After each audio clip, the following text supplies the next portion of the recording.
All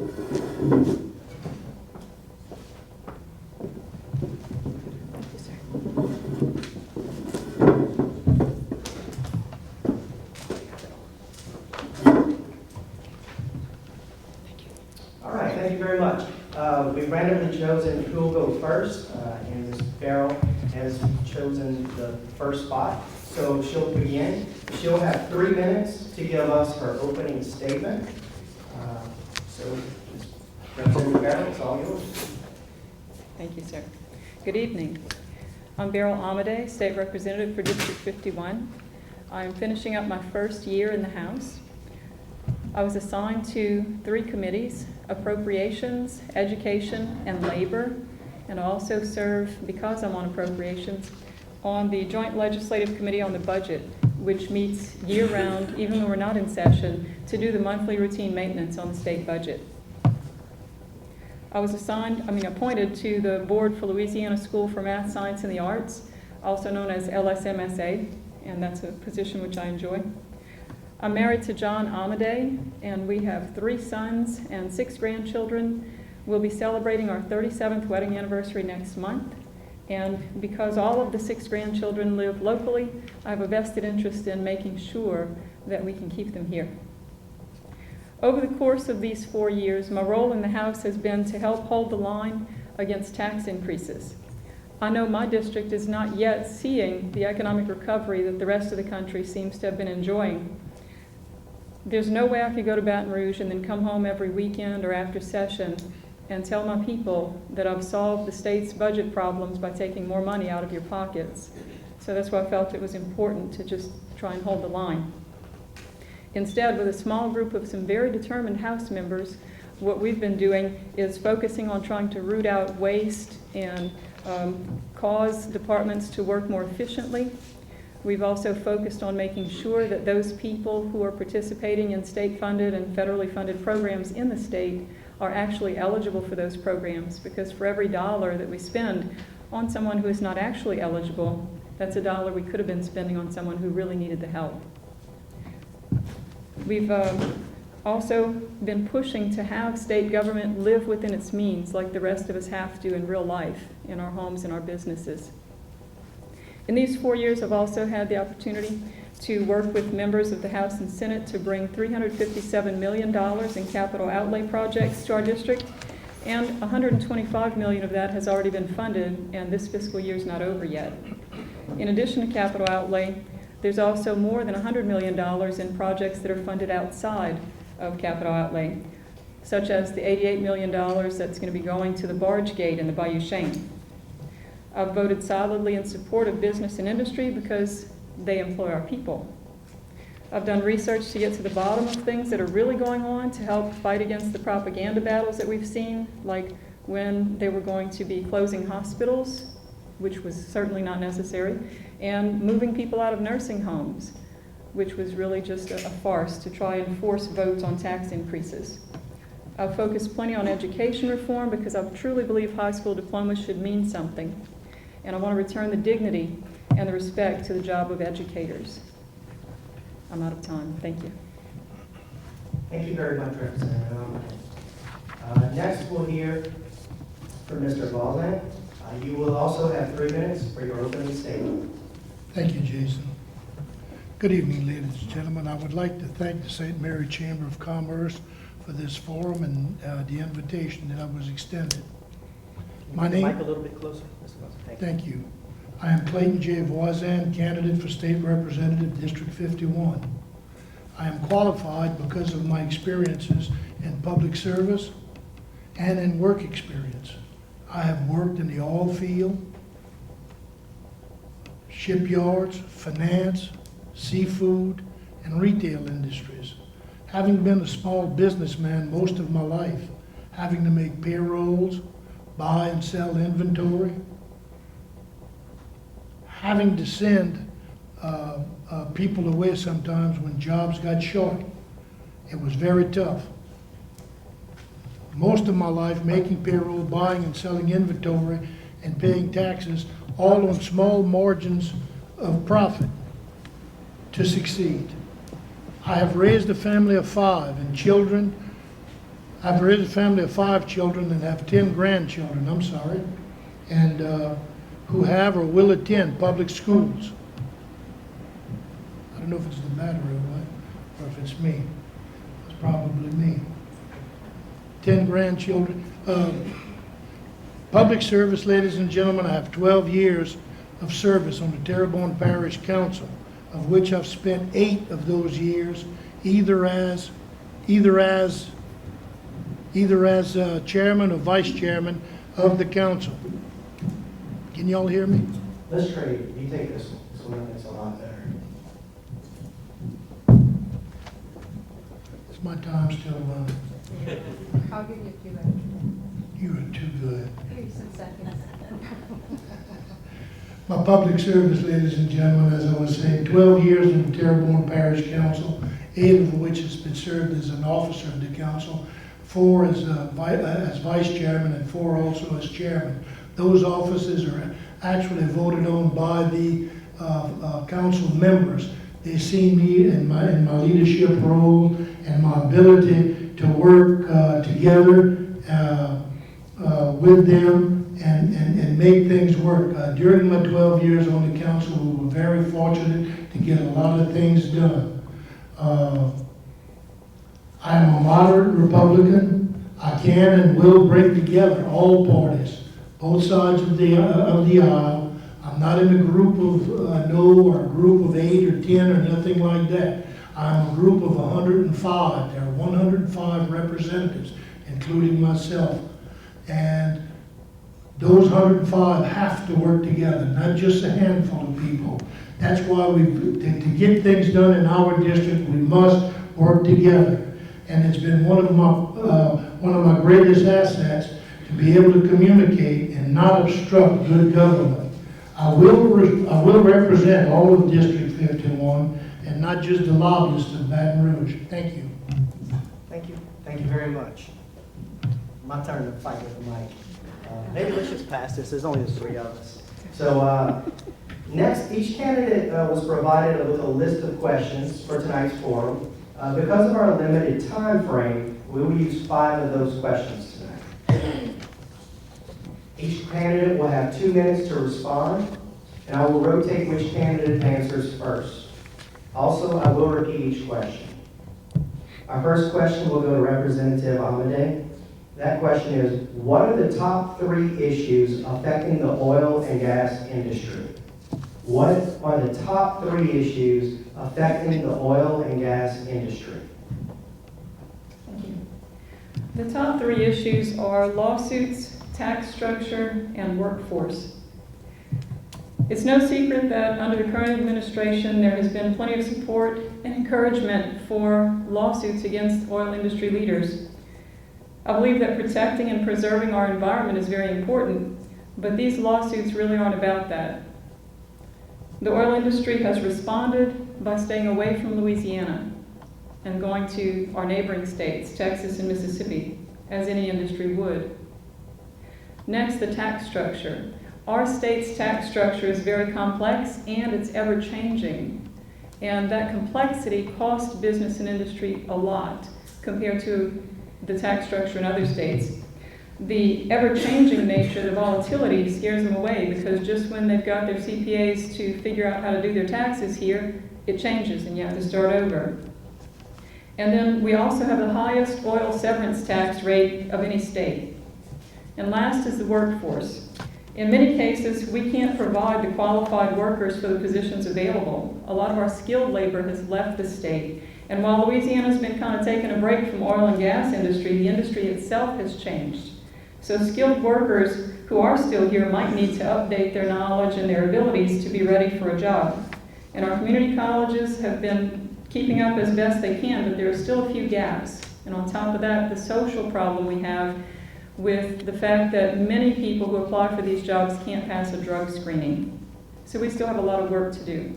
And if we want to bring the oil and gas industry back to where it can flourish here, these are the things we have to work on. Thank you very much. Next, Mr. Voisin, same question. What are the top 3 issues affecting the oil and gas industry? What are the top 3 issues affecting the oil and gas industry?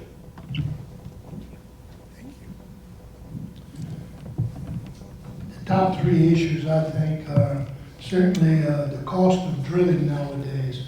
The cost of drilling in deep water compared to land fracking, and for those of you who are not familiar, where they hydraulically frack oil out of rock, and they do it all over the country now, not just in South Louisiana, where we were very dependent to serve the entire nation for so long, and we still do serve the entire nation, either with pipelines of oil or gas, and we still do supply most of the country with their oil and gas.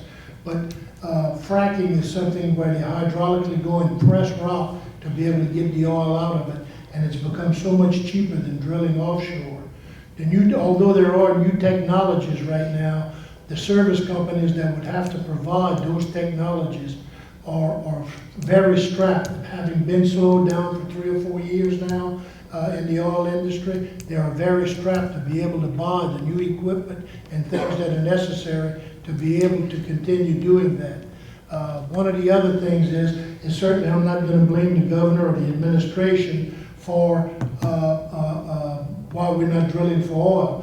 It's not the governor's fault we're not drilling for oil. It is a great part of the legacy suits and things that have hit Louisiana very hard, not just with oil field suits, but also automotive, home insurance suits, and everything else. Whereas our insurances and everything, if you know how much you're paying for insurance and complain, just imagine being a major oil company and having to insure all of your equipment and all of your employees. The third thing that I think is a big problem in the oil field at this point is, lost my train of thought. The third thing is cost of the lawsuits, legacy, fracking. I'm sorry. Thank you very much. Moving to our second question of the night, and Mr. Voisin will answer that one first. How do you plan on helping local government and first responders? How do you plan on helping local government and first responders? Thank you. First, you have to work and communicate with your local governments and certainly with first responders. I've been fortunate enough to serve on 2 different fire boards, volunteer fire boards in my life. Both of them I served as chairman, and in doing so, I have a grip of exactly what firemen and first responders need on the scene when they're there. More than that, I have their communication constantly. Still today, I have communication with all of those people, and it's very easy to find out what they need to make their jobs easier and to be able to help them get the job done.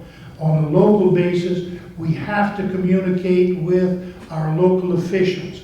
Our local officials can and will tell us exactly what we need and what we don't need as far as helping locally. They have their thumb on the pulse.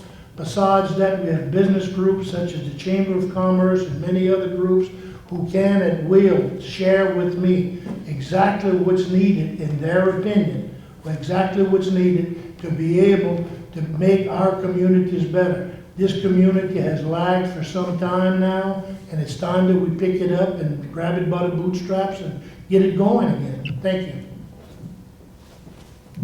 Thank you very much. Next, Representative Amedee will answer that one. How do you plan on helping local government and first responders? How do you plan on helping local government and first responders? Thank you. I believe that for a long time, we've had government in the style that was left to us by Huey Long, where all of the power seems to be vested in Baton Rouge, and local governments have to come to Baton Rouge every year with their hand out, hoping that the state will send the funding that they need. So the first thing I would like to see is that we change the relationship between state and local government so that the locals have more authority and more autonomy, that they can make many decisions on their own and not have to be dependent upon whatever Baton Rouge is going to decide for them. This works in other states, so there's no reason why it can't work here. For the first responders, I believe that staying in touch with law enforcement, firefighters, medics is very important because their needs change, especially as insurance regulations change, as technology changes in the way that we fight fires and handle emergencies. And so we have been able to help first responders very recently, for example, by adding PTSD to a compensable claim. And I believe that locally, one of the big issues this coming year is going to be doing something about the new cable barriers along Highway 90, because the federal grant that provided them didn't provide for gaps so that emergency responders can turn around quickly to reach an accident more quickly and efficiently.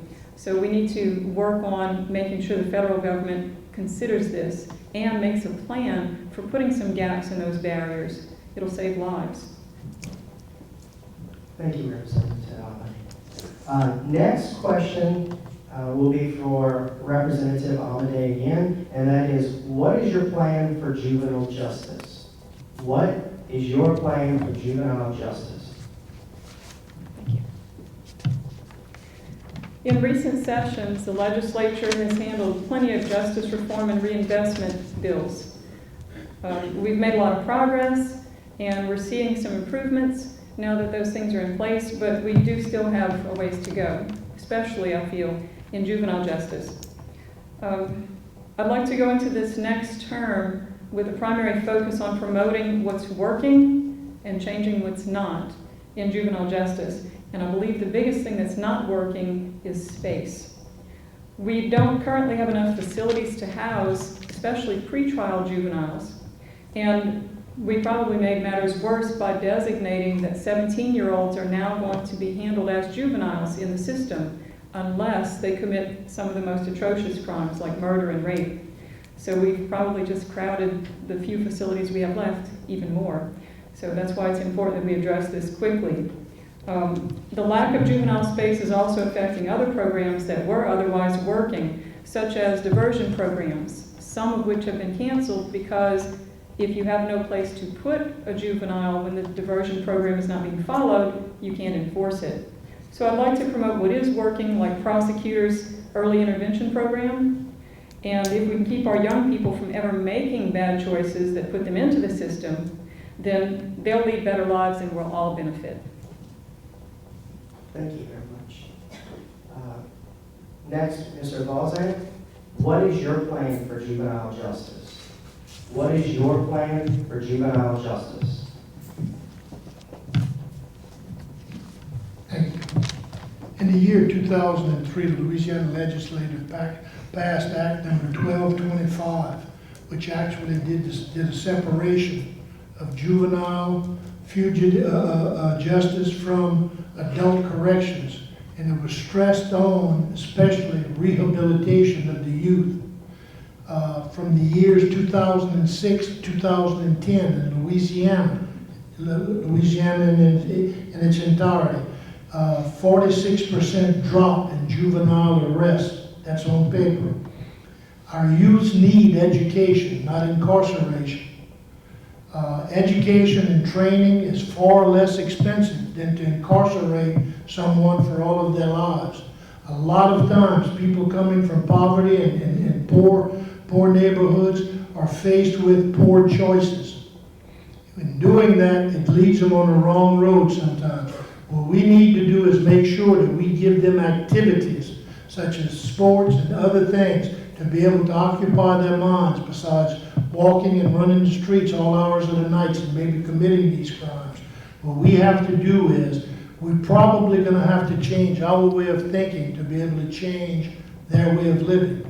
And what I mean by that is, we need more education with our youth and spend those dollars there rather than spend billions of dollars incarcerating our youth until adults and until eternity.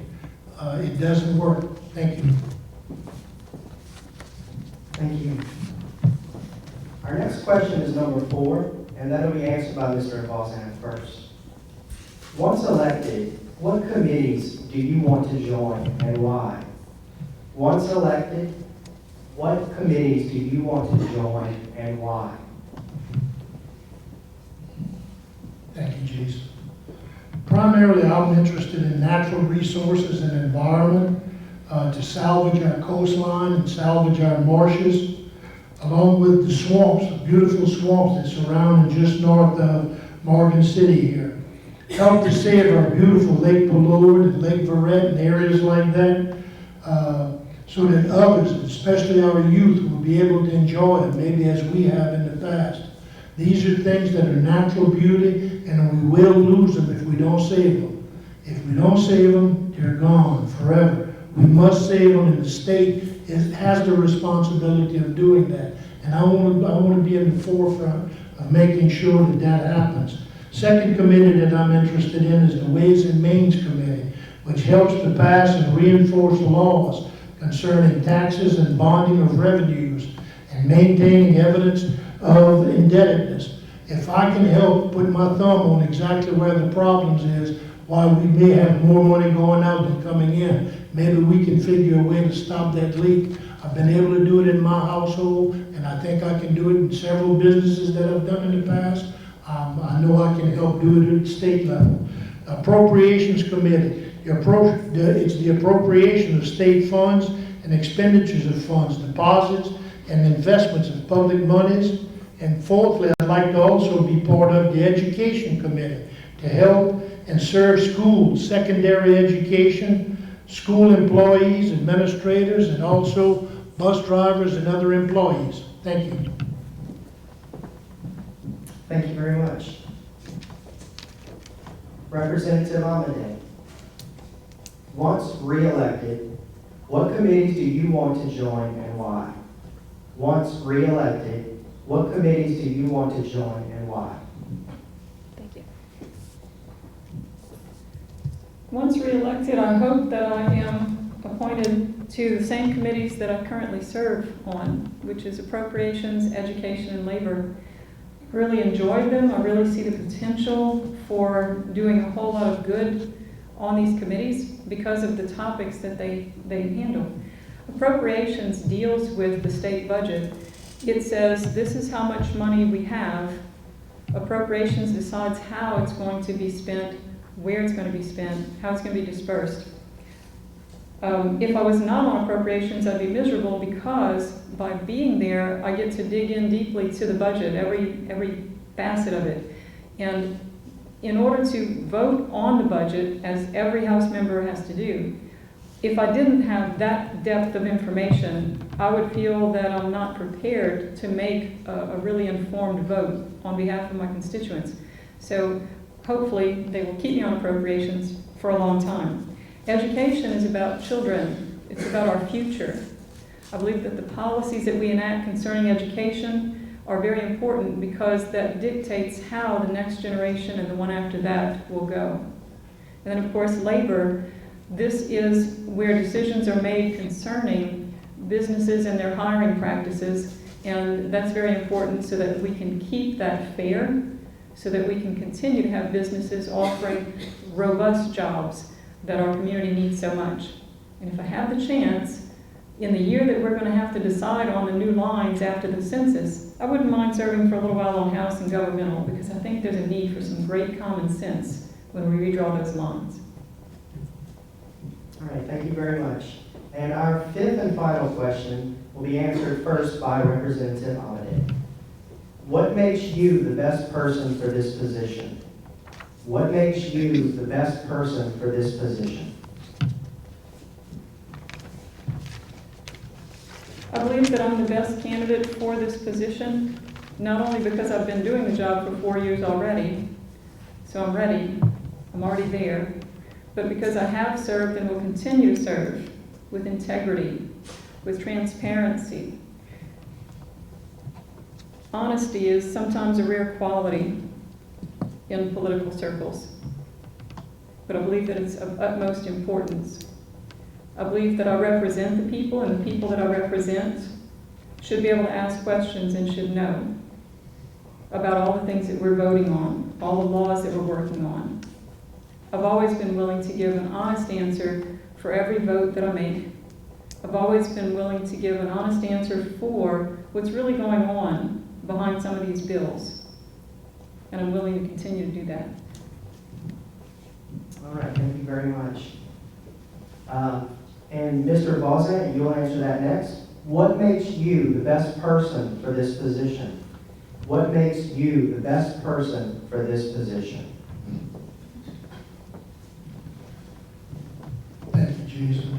My business background, most of my life, also public service, most of my life, my adult life.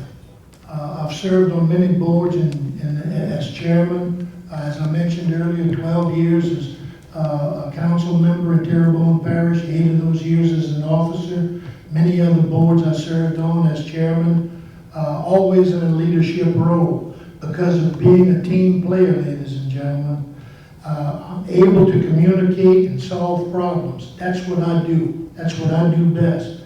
I do that by mediation. I'm able to bring both sides together. I'm not far right, I'm not far left. I'm very moderate. I can reach across the aisle and make those two people kiss before the night's over. Stop it. Stop that lady. Anyhow. Always able to mend the fabric of good government rather than being an obstructionist and tearing things apart. What others try to build, my belief in the public and parochial school system is one of the things that make me believe that I'm a better candidate. We have monitored and hope to have resolution very soon on a contract right here in Morgan City with Tesh Regional Hospital with more and probably some of the best medical and health care that will be available right here in Morgan City very shortly. It's a matter of time now before that happens. Thank you. All right, thank you very much. Now we'll move into the final part of this, and that is where each candidate has 3 minutes to summarize her or his candidacy. We'll begin with Mr. Voisin. Please summarize your candidacy within 3 minutes. Thank you, sir. Thank all of you this evening for coming out. I want the job of state representative, ladies and gentlemen. I can do the job of state representative in District 51. I'm very qualified. I am the most qualified candidate. First reason why I want the job is to give this region back to the great people of this area and take it from big lobbyists who now own it. In just 3.5 short years, it has gone from 3rd place in Louisiana, this district, to last place. If you want to revitalize Highway 182 and all of Morgan City and Amelia, hire me to represent you. If you want better care for the elderly, vote number 85. That's me. If you want good health and education, vote for Clayton. That's me. If you want honesty and integrity brought back to District 51, vote Voisin. Help me to help you. I know and you know that you deserve better. You can make it better for yourself and your family by voting for change on October 12th. That change is me. I want the job to make us all better. Your voice will be heard. Tonight it was my honor to be here, both my lovely wife and myself. Thank you, and I humbly ask for your vote and your support on October 12th. Thank you all very much for attending. We love you. Thank you very much. And Representative Amedee, you will also have 3 minutes to summarize your candidacy. Thank you.